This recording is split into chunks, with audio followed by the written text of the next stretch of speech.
first one says, what is the rate of change in this function? Y is equal to -7. Okay, so remember when it's just y equals a number or x equals a number, it's one of those straight lines, right? No slope to it. Okay, so if I was to graph y equals -7, is that going to be a vertical line or a horizontal line? Horizontal, very good. So it's going to run left to right. What does rate of change mean?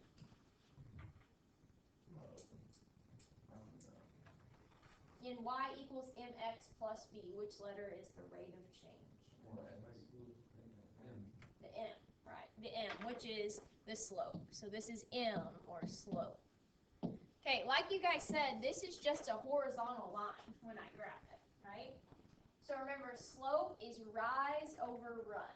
Well, is this line rising at all? No. So it's got a 0 in the top. Is it running? Yeah. At what number is it running? -7. What is 0 divided by -7? 0.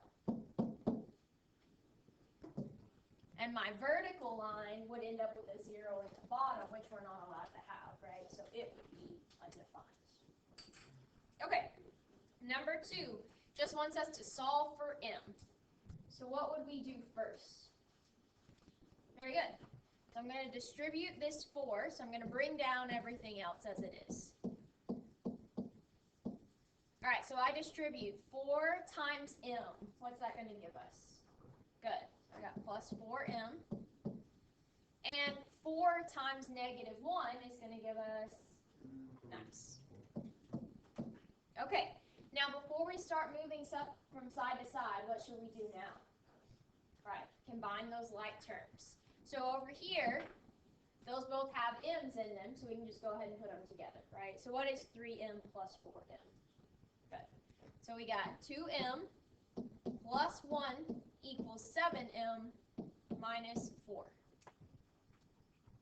All right, what should we do now? Okay. He wants us to subtract 2m from both sides.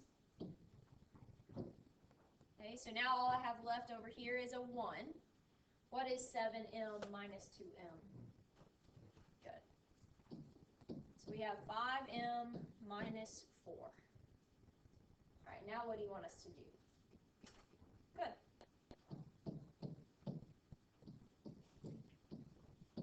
Okay, what is 1 plus 4? 5. Okay, so now I have 5 equals 5m. Now what should we do? Divide. And what is 5 divided by 5? There we go. So our answer would be, good job. Okay, so today's lesson, we're still talking about matrices. Remember what we learned yesterday about how we can type the equations into our calculator so it'll solve for x and y for us. But they may not tell us what the equation is. We may have to write the equation so that we know what we should be typing in the calculator. All right?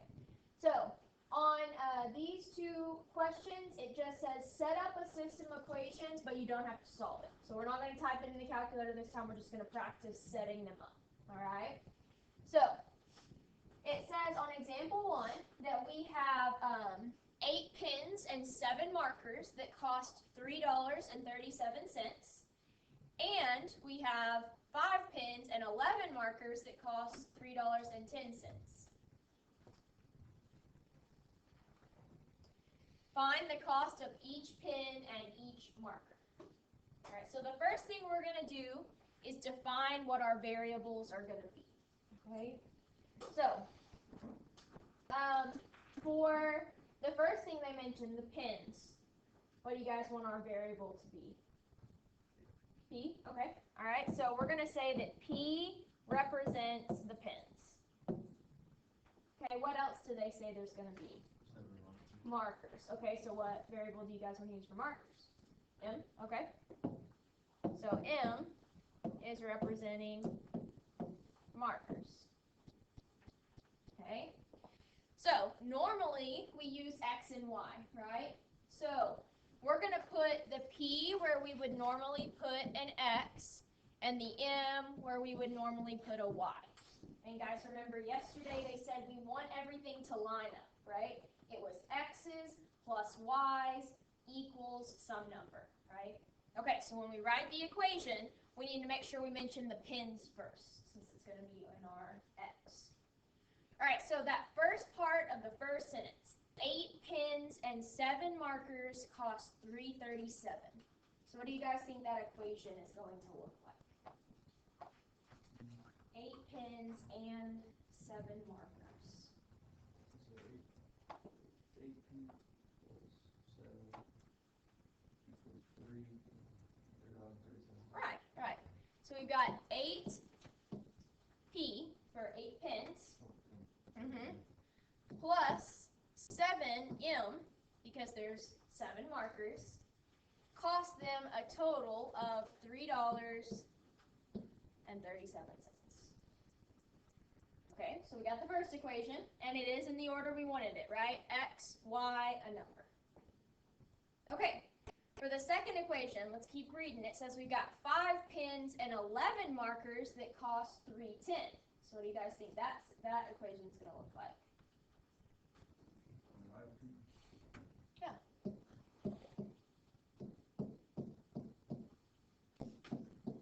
Very good. And then we would make our matrices to put in the calculator, right? Okay, and just a reminder, whenever we make our matrix, what's going to go in the first blank? X. And what is the X? 8. Okay. And then beside it, what am I going to put? 7. All right, in the next row, what am I going to put? 5. And then the next spot? Right. And that's all I'm going to put in the first matrix, right? I thought the pins represent the X, which would be 8 and 5, and you put them in the same row together. No. That's not how we did it yesterday. It's X, Y, X, Y. You write it just like the lines are written. Okay? All right, and then we put the answers in their own matrix, right? So what would I put first in that matrix? Good.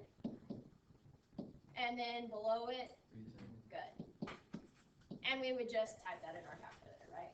They didn't say we had to solve, so you don't have to type this one. All right, example 2. Let's look at that one. Okay, it says that the length of a rectangular field is 12 feet longer than it is wide. The perimeter is 76 feet. Find the length of the field. Okay, so we've got a rectangle, and we're finding its perimeter. How do you find the perimeter of something? You add up all the sides. Very good. Okay, so if I had some rectangle, if these are the lengths and these are the widths, I'm just going to end up adding all 4 of them together, right? Okay. So they did say that those were the 2 things we're talking about, length and width. Those are the 2 things they mentioned. So those must be our variables, right? So for length, you guys want to use L, and for width, W. Is that good with y'all? Yeah? Okay, so for length, we're using L. For width, we're using W. All right. So we know that we're going to end up adding all of those together, the length and the width. They said that the length of the field is. When we see that word is, what do we know we should put?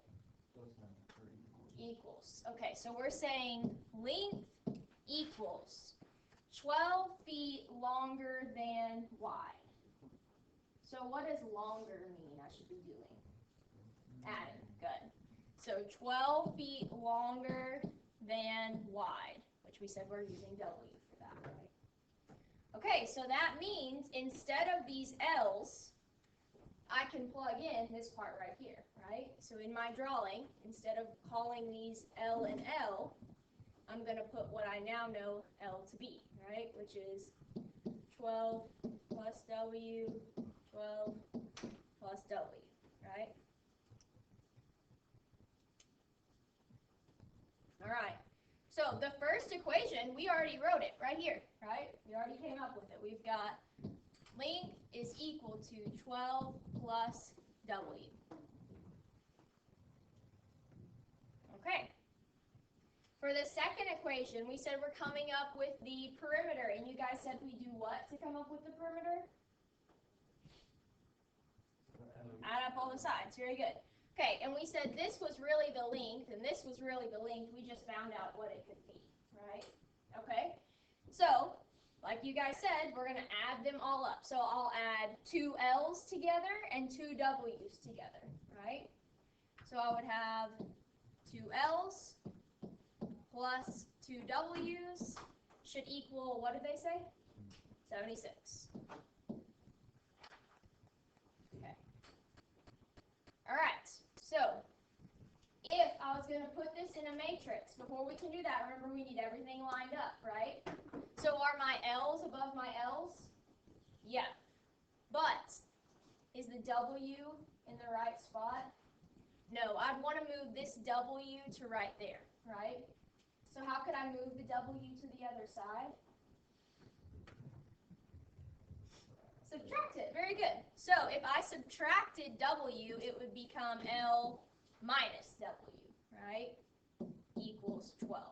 And this would be what we use to make our matrices. We want it all lined up. That way it's still equivalent to what we have, but now it's lined up the way we need it for our matrices. Okay. All right, flip it over onto the back. Now we're going to do 2 more. This time we are actually going to put it in our calculator and solve it, okay? So we're going to set them up and solve. All right, so it says that a caterer's total cost for catering a party includes a fixed cost, which is the same for every party. In addition, the caterer charges a certain amount for each guest. If it costs $300 to serve 25 guests and $420 to serve 40 guests, find the cost per guest. All right, so the first thing we need to do is to define what our variables are. Okay, so what are the 2 things that they talk about here? The total cost is going to be what it equals, right? What are the 2 things we don't know?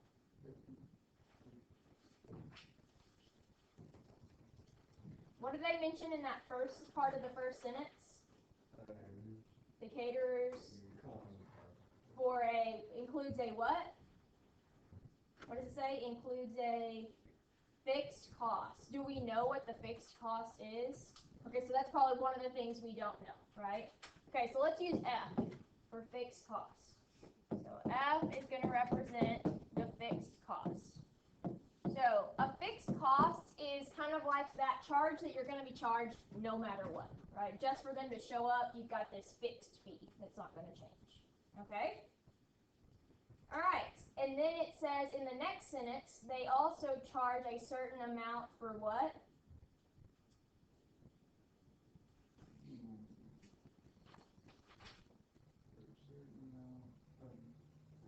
For each guest. And do we know how much they're charging per guest? No. So that's the other part we don't know. So G is going to represent that cost per guest. All right, so those are the 2 things we don't know. That's what we're looking for. They're like our X and our Y. Okay? All right, so we have some fixed cost. They only charge you the fixed cost one time, right? Do we have any idea what the fixed cost is? Okay, so for my first equation, I'm just going to put in F for fixed cost. In addition to that fixed cost, put your phone up, they are going to ask them to pay a certain amount per guest, right? We don't know how much they're going to charge per guest, but do we know how many guests are coming? How many did they say at first? 25. So I'm going to say that fixed cost plus 25 times G, right? It said it would cost how much to serve 25? 300.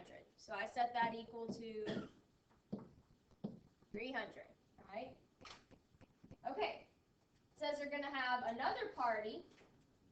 So for that other party, are they still going to charge a fixed cost? Yeah, so we're still going to need that fixed cost.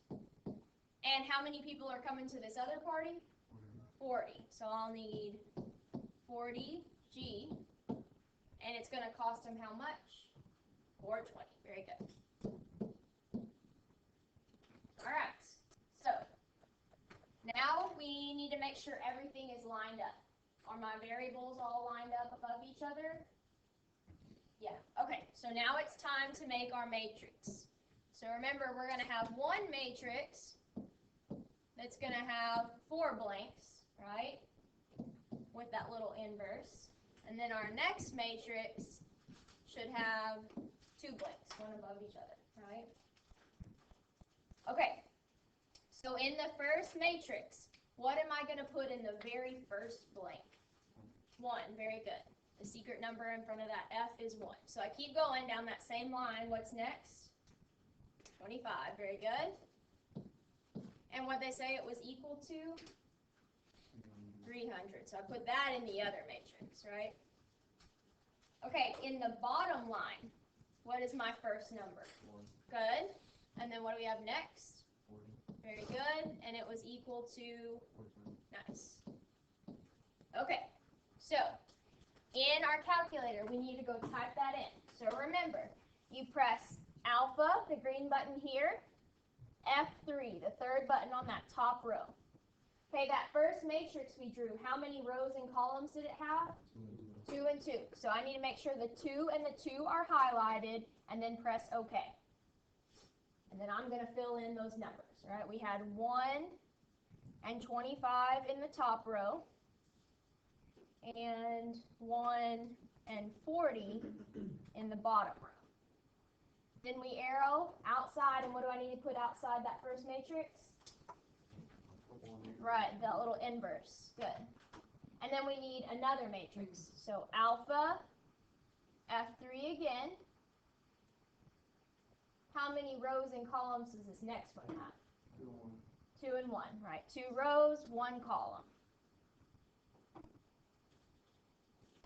And in this one, we should have 300 and 420. Good. All right, so what did we get as our answers? 118. Okay. So 108 is what it came up with here. All right, so 108, or if it would have been written here, 100 in the top, right, 8 in the bottom. Okay, so remember, the top row represents X, but what letter did we put in instead of X? F. So this is representing F, right? The other one is representing G. They did say we need to answer this in words, right? They said if it costs this much to serve 25, this much to serve 40, find the cost per guest. Which one of these represents per guest? The G. So I would write down here the cost is $8 per guest. Good job.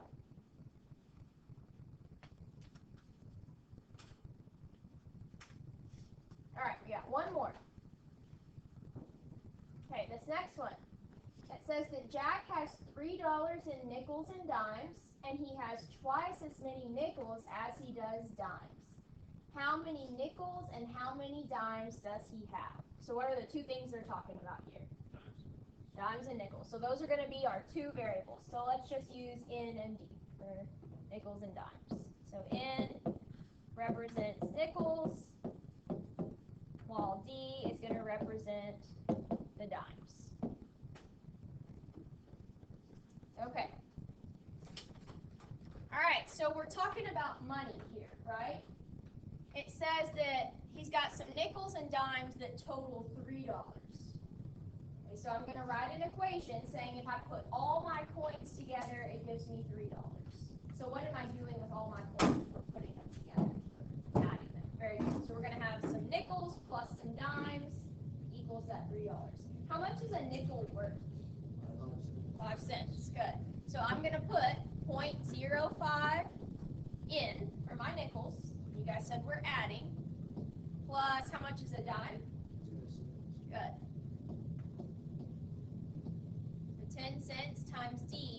gives us a total of $3.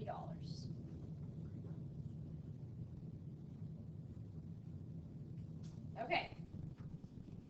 Next it says he has twice as many nickels as he does dimes. So if he has twice as many nickels as dimes, which one does he have more of? Does he have more nickels or more dimes? More nickels. Okay. So I want to write an equation where I'm saying that nickels and dimes are equal, but they're not, right? He's got a whole lot more of these than he does of those. Okay, what could I do to D to make it equal to N? If there's twice as many of these, what would I have to do to make this one equal?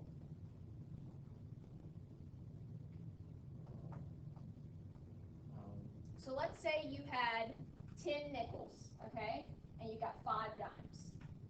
What would you need to do to your dimes to have as many nickels? You got 10 nickels and 5 dimes. Add what? Okay, so you've got 5 dimes, okay, and you've got 10 nickels, let's say. What could I do to the 5 to make it equal to 10? What do we need to do? Multiply by what? 2. Very good. So, in order to make that statement true, since there's twice as many of this one as there is of this one, just like we had here, if we want to make them equal, you've got to double this amount, okay? So in order to make this equation true, I've got to double the number of dimes so that they actually are equal, okay? So I'm going to have nickels is equal to 2 dimes. Okay. So we have the 2 equations, but does everything line up the way we want it to? No. The nickels line up, right? That part's good. But I need this 2D to be on the other side of the equal sign. How could I move 2D to the other side of the equal sign? Subtract it. Very good. So I'm going to subtract 2D from both sides. Can I actually combine nickels and dimes? Are they the same? No. So I'm going to write it as N minus 2D equals, is there anything left on the other side? No, so just 0, right? Everything's gone. Now the nickels line up, the dimes line up, my equal signs line up, and we have our numbers, right? Okay, so we're going to write down what our matrix should be.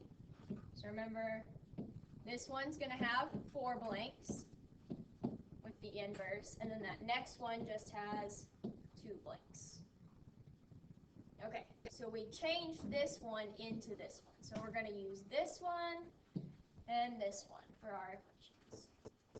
All right, for that first equation, what's my first number? 0.05. Good. And what's the next number? 0.10. Make sure we're putting those decimals in there or it will give us the wrong answer. And what did we say it was equal to? Good. All right, for my next equation, what's the secret number in front of N? And what's in front of D? Good. Equals. Very good. All right, so that's what we're going to put in our calculator. So alpha F3, it's a 2 by 2. In the first one, we've got 0.05 and 0.10. And in the bottom row, we've got 1 and -2. Put your inverse on the outside. And we need one more matrix.